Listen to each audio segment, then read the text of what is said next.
Those who run say that there's a runner's high, and those who cycle say that it doesn't get any easier, you just go faster.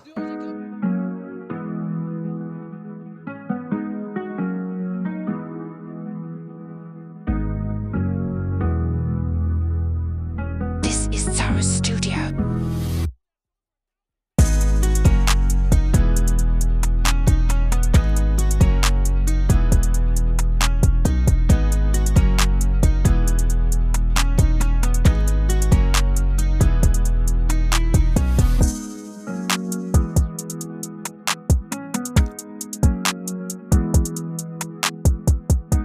You finish that race and thereafter you just feel so free and so relaxed and just like you've achieved and accomplished something.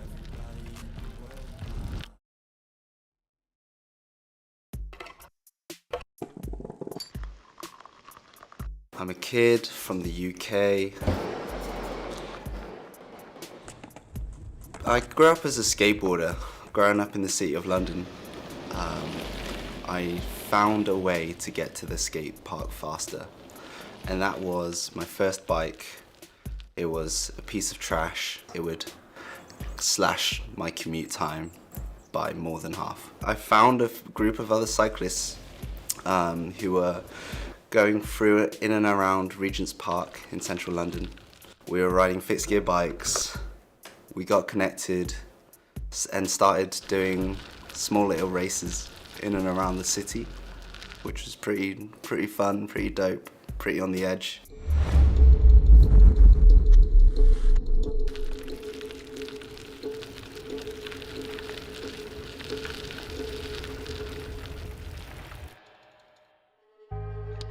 And in that, discovered the velodrome, discovered track cycling, and combined that undisciplined lifestyle of fixed gear riding with the disciplined style of velodrome riding and being able to hold your line in a group. There's something in the fact that cycling brings a lifestyle, and ultimately it was friendships that from along the way that brought me into it. Friendships that I've met on the road, friendships that I've met through work, and in that I've made a life through cycling. Coronavirus. COVID hit the world, and then all of a sudden people were stuck indoors. From tonight, you can only leave your home for very specific reasons. All gatherings of more than 2 people are banned. You must stay at home. The only way you could really get a great workout on the bike was by connecting, getting a virtual bike, working out on a turbo. That was the only option for me at that time to connect with friends online. And I think a lot of people got into that through COVID, through lockdown, through being stuck indoors. There was no point in being sad about it. We had to get up and do something. So, connected with some friends back home in London, some friends in France, and we started up a race team online. Virtual indoor cycling is, ultimately, it is the purest form of suffering, because you don't need to worry about steering, you don't need to worry about cars around you, you don't need to worry about anything else that you have as distractions outside. It's you connected to this virtual machine pushing you to the utter limit. And in that way, it's the hardest form of racing, I would argue. When cycling indoors, the pain is real, and that's all you need, your avatar. It's not simulating that pain. That's real. Your heart rate is through the roof and your legs are screaming. There's something different about suffering in the high Alps and just being able to observe the views and take the world in and enjoy the ride, to being in your bedroom, being in your living room, in a dungeon, a pain cave, and feeling the pain of what is your legs screaming with a small little fan in your face as the only relief for you in that moment.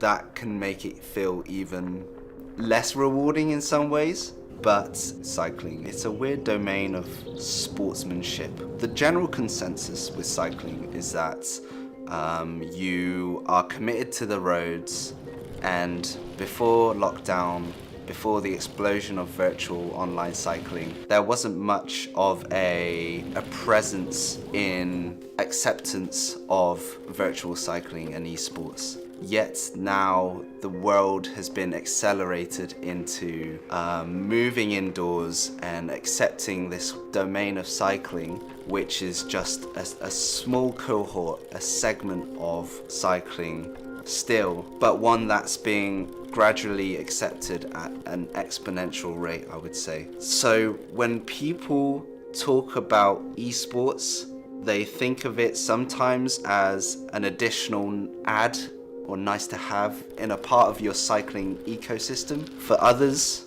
such as myself, it's almost at the core of what it means to be a cyclist.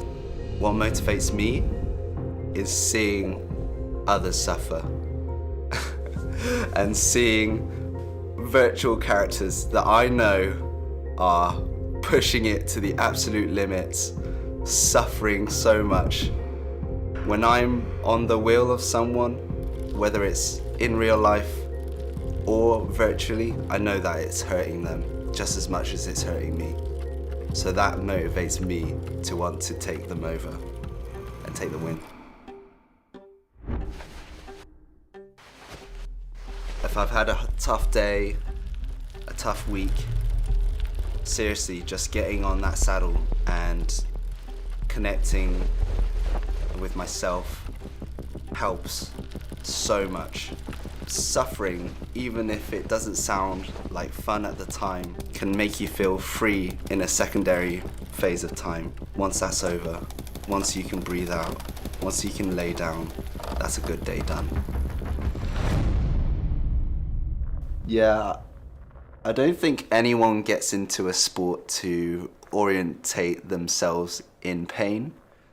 That's something cycling has shown me unwillingly, but somehow you get tied straight back in. It's something in it that's unexplainable.